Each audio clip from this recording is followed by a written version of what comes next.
అవుతారు. ఈ భాష చూసిన తర్వాత ఆయన నిన్న మాట్లాడినటువంటి మాటలు విన్న తర్వాత షాబాద్లో 3 పసిపిల్లల్ని 3 పెద్దవాళ్లను 6గురిని గొంతు కోసి కిరాతకంగా హత్య చేసినటువంటి ఆ రాజ్ కుమార్ కు ఈ రేవంత్ రెడ్డికి మధ్య నాకు పెద్ద తేడా కనబడతలేదు. ఒక సైకో మనస్తత్వం, వాడొక సైకో రాజ్ కుమార్. నిజంగా ఎంత సైకో అయితే నాకు దక్కని వాళ్ళు ఎవరికి దక్కద్దు అని చెప్పి ఆ 6గురిని ఎంత దారుణాతి దారుణంగా కోడిని మెడకాయ కోసినట్టు కోసి చంపినాడు. పాపం ఒక ఉన్మాదిగా వ్యవహరించినాడు. ఎంత బాధ కలుగుద్దంటే పాపం ఇప్పుడు ఒక్క అమ్మాయి మిగిలింది అక్కడ. చెవులు వినబడవు, మాటలు రావు, కాళ్ళు లేవు. ఇప్పుడు ఆ అమ్మాయి పరిస్థితి ఏంటి? ఇంట్లో 6గురిని చంపేసిండు వాడు, ఒక్కటి మాత్రమే మిగిలింది. ఆ బిడ్డ, ఆ చిన్న పసిపాప, ఆమె కూడా పెళ్లిగాని అమ్మాయి. ఇప్పుడు ఆ పిల్ల పరిస్థితి ఏంటి?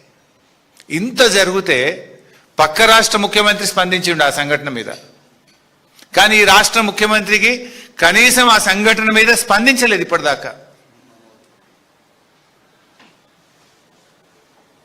ఒక సీనియర్ అధికారి, ఈ రాష్ట్రానికి చెందిన ఒక ఉన్నతాధికారి, పోలీస్ అధికారి నిన్న గోల్ఫ్ కోర్సులో హైదరాబాద్ గోల్ఫ్ క్లబ్లో గోల్ఫ్ ఆడుతున్నాడు నిన్న మధ్యాహ్నం పూట. ఈ రాష్ట్రంలో లా అండ్ ఆర్డర్ పరిస్థితి ఏముంది? అసలు ముఖ్యమంత్రి పాలన ఎట్లుందంటే నువ్వెట్లున్నావో నీ పరిపాలన కూడా గట్లే ఉంది. ఇప్పుడు ఆనాడు కేసీఆర్ గారు ప్రాణాలకు తెగించి చావు నోట్లోకి వెళ్ళి 11 రోజులు ఆమరణ నిరాహార దీక్ష చేసి తాను ప్రాణత్యాగానికి సిద్ధపడి కేసీఆర్ రాష్ట్రాన్ని సాధించారు. కానీ ఎన్నడూ రక్తం పారించే ప్రయత్నం కానీ ఎవరి రక్తం అడగలే కేసీఆర్ గారు. తన రక్తాన్ని ఇచ్చి తన ప్రాణాన్ని ఇచ్చి రాష్ట్రాన్ని సాధించే ప్రయత్నం చేసింది కేసీఆర్. కానీ నువ్వు ప్రశ్నించినటువంటి వాళ్ళను, రైతుల పక్షాన నీళ్ళు అడిగినటువంటి వాళ్ళను ఇవాళ రక్తం బారిస్తా, వాళ్ళను కోస్తా, వాళ్ళ రక్తం బారిస్తా అని నువ్వు మాట్లాడుతున్నావు. ఇది కేసీఆర్ గారికి నీకున్నటువంటి తేడా. ఇంత నీచమైనటువంటి వ్యాఖ్యలు చేసిన రేవంత్ రెడ్డి కనీసం నీకు నువ్వన్న టీవీలో చూసుకొని తప్పు మాట్లాడినా అని బేషరతుగా క్షమాపణ చెప్పాలని చెప్పి నేను డిమాండ్ చేస్తా ఉన్నా. ఇంకో మాట కూడా చెప్తున్నా రేవంత్ రెడ్డి, నీకేంది నువ్వు సైకో, నీ సైకో మనస్తత్వం ఏంది?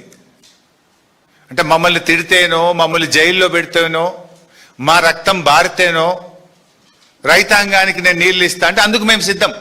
జైల్లో పెట్టావా పెట్టు, మా రక్తం కావాలన్నా తీసుకో, కానీ రైతులకు మాత్రం నీళ్లు పారించు.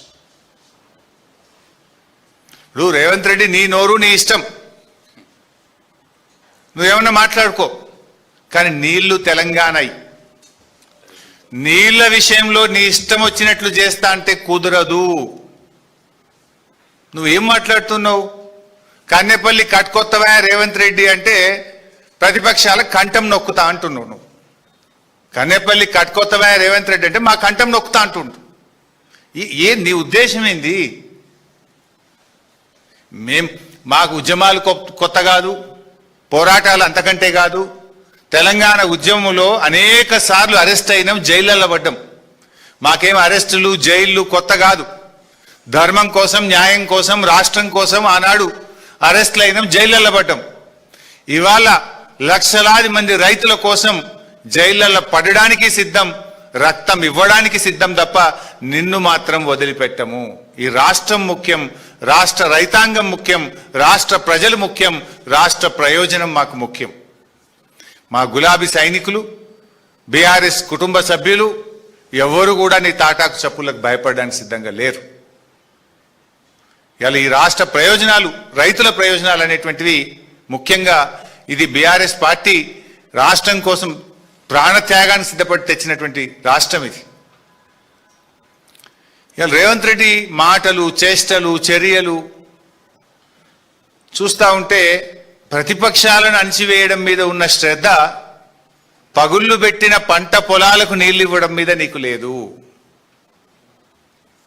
ఇలా రాష్ట్రంలో కొన్ని చోట్ల మేము చూస్తూ ఉన్నాం, పత్తి విత్తనాలు పెట్టారు, నీళ్లు లేక పాపం వర్షాలు పడక బిందెలతో నీళ్లు చిలకరిస్తూ ఉన్నారు. నీళ్లు మోసి బిందెలతో మొక్క మొక్కకు చిలకరిస్తూ దాన్ని కాపాడుకోవడానికి రైతులు తల్లడిల్లుతున్నా నీకు చీమ కుట్టినట్టు లేకపోయా.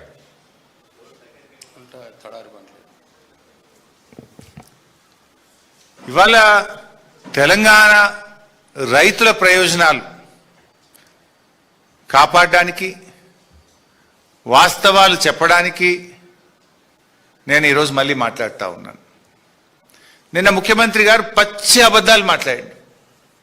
లాస్ట్ టైం కూడా నేను ఆయన అబద్ధాలు ఎట్లా మాట్లాడిండో ఒక్కటొక్కటిగా స్క్రీన్ మీద పెట్టి చూపించాను. నిన్న మళ్ళీ అవే పచ్చి అబద్ధాలు మాట్లాడిండు.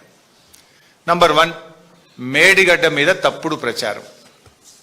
మొన్న ఏమన్నాడు మీరే చూసిండ్రు. అరే నల్లల నీళ్లు ఉంటాయి కదా, నల్ల తిప్పితే కదా బిందెల నీళ్లు పట్టుకుంటాం, చెంబుల నీళ్లు పట్టుకుంటాం. రాష్ట్రంలో ఎలినినో వచ్చింది, కరువు వచ్చింది, వాననే పడతలేవు, నీళ్ళే లేవు, యాడికెళ్ళెత్తాలనయ్యా అని మాట్లాడిండు మొన్న. మేము ప్రెస్ మీట్ పెట్టి లైవ్లో చూపించిన, చూడు భయ్ నిన్న 1,20,000 పోయినాయి, ఇప్పుడు ఈ నిమిషానికి 88,000 పోతున్నాయని నేను మొన్న మీకు మీడియా సమావేశంలో లైవ్ టెలికాస్ట్లో పెట్టి చూపించిన. కేటీఆర్ గారు అక్కడికి వెళ్ళి స్పష్టంగా అక్కడ నిలబడి గలగల బారుతున్న గోదావరి జలాలను కేటీఆర్ గారు మీడియా సమక్షంలో కన్నేపల్లి పంప్ హౌస్ దగ్గర ఆ రోజు చూపించడం జరిగింది. దాంతో నాలుక గరుచుకొని నిన్న మళ్ళీ కొత్త రాగం అందుకున్నాడు.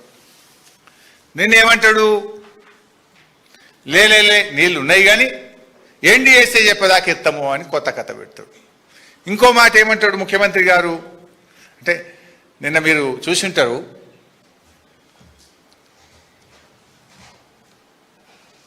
మేడిగడ్డ గేట్లు మూయకుండా కన్నేపల్లి దగ్గర నీటిని ఎట్లెత్తుతావు అని మాట్లాడతాడు. నాకు జాలి కలుగుతుంది నేను చూస్తుంటే. ముఖ్యమంత్రిగా నువ్వు 31 నెలలు పూర్తి చేసుకున్నా కన్నేపల్లి పంప్ హౌస్ నుంచి మేడిగడ్డ బ్యారేజ్ గేట్లు మూయకుండా నీళ్లు ఎలా ఎత్తాలో కూడా అవగాహన నువ్వు పెంచుకోవడం మీద నిన్ను చూస్తే నాకు జాలేస్తూ ఉంది. ఇన్ఫ్యాక్ట్ మీరు నిన్న గమనించిందో లేదో, ఈయన మాట్లాడగానే ఉత్తమ్ కుమార్ రెడ్డి మైక్ తీసుకున్నాడు మధ్యలో. ఈయన తప్పు మాట్లాడిండని ఉత్తమ్ కుమార్ రెడ్డికి బుర్ర వెలిగింది. మధ్యలో ఆయన మైక్ తీసుకొని ఉత్తమ్ కుమార్ రెడ్డి గారు ఈయన తప్పును సరిచేసే ప్రయత్నం చేసిండు. అందుకే నేను జాలి కలుగుతుంది రేవంత్ రెడ్డి మీద అన్న. 31 నెలలు ముఖ్యమంత్రిగా పనిచేసినాక కూడా విషయ పరిజ్ఞానం పెంచుకోలే, బూతులు తప్ప నీకు విషయ పరిజ్ఞానం పెరగలే. ఆయన ఉత్తమ్ కుమార్ రెడ్డి గారు నిన్న మైక్ తీసుకొని మధ్యలో రేవంత్ రెడ్డి తప్పు మాట్లాడంగానే, అఫ్ కోర్స్ ఫ్రీ ఫ్లోలో కూడా కన్నేపల్లి మోటార్లు ఎత్తాం, కన్నేపల్లి మోటార్లు స్టార్ట్ చేస్తాం, నీళ్ళు ఎత్తుతాం, కానీ మరి మీద అన్నారం సుందిల గేట్లు ముయ్యాలి కదా అని ఆయన సరి చేసే ప్రయత్నం చేశాడు. ఇప్పుడు విషయం సింపుల్. 93.5 మీటర్ల ఎత్తులో కన్నేపల్లి పంప్ హౌస్ మోటార్లు నడుస్తాయి. గోదావరిలో 1,00,000 క్యూసెక్కుల వరద పోతా ఉంది. 1,00,000 క్యూసెక్కుల వరద పోయినప్పుడు దాని లెవెల్ 97 మీటర్లు ఉంటాయి. అంటే గేట్లు తెరిచి ఉన్న 97 మీటర్ల ఎత్తులో గోదావరి నది ప్రవహిస్తూ ఉంది. నీకు కావాల్సింది 93.5 మీటర్లు మాత్రమే. కావలసిన నీళ్లు ఉన్నది, కావలసిన ఎత్తు హెడ్ రెడీగా ఉన్నది, మోటార్లు ఒత్తు నీళ్ళు వస్తాయి బయట. ఈ విషయాన్ని నేను కాదు, రిటైర్డ్ ఇంజనీర్లు కూడా చాలా స్పష్టంగా తమ లేఖలో రిటైర్డ్ ఇంజనీర్లు కూడా చెప్పడం జరిగింది. ఏం చెప్పిండ్రు, ప్రస్తుతం గేట్లు తెరిచి ఉన్న పరిస్థితుల్లో వరద నీటి మట్టం సుమారు 97.5 మీటర్లు.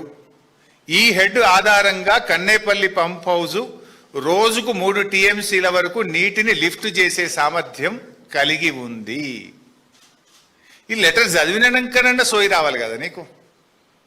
ఆ ఉత్తమ్ కుమార్ రెడ్డికి వచ్చిన సోయి అన్నా నీకు రాకపోయా.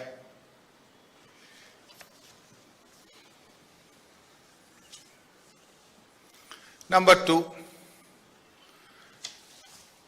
ఒక ప్రముఖ దినపత్రికలో మొన్న ఒక వార్త వచ్చింది. Pump water from Kaleshwaram lift irrigation. ఇందులో చాలా స్పష్టంగా a senior official well versed in the issues relating to Medigadda, Annaram and Sundilla barrages said instead of waiting for full repairs, the government could adopt a simple temporary solution. All it requires is construction of a copper dam in upstream. They can store and regulate flows and water can easily be pumped from Medigadda to Annaram to Sundilla to Ellampalli. As envisaged in KLIS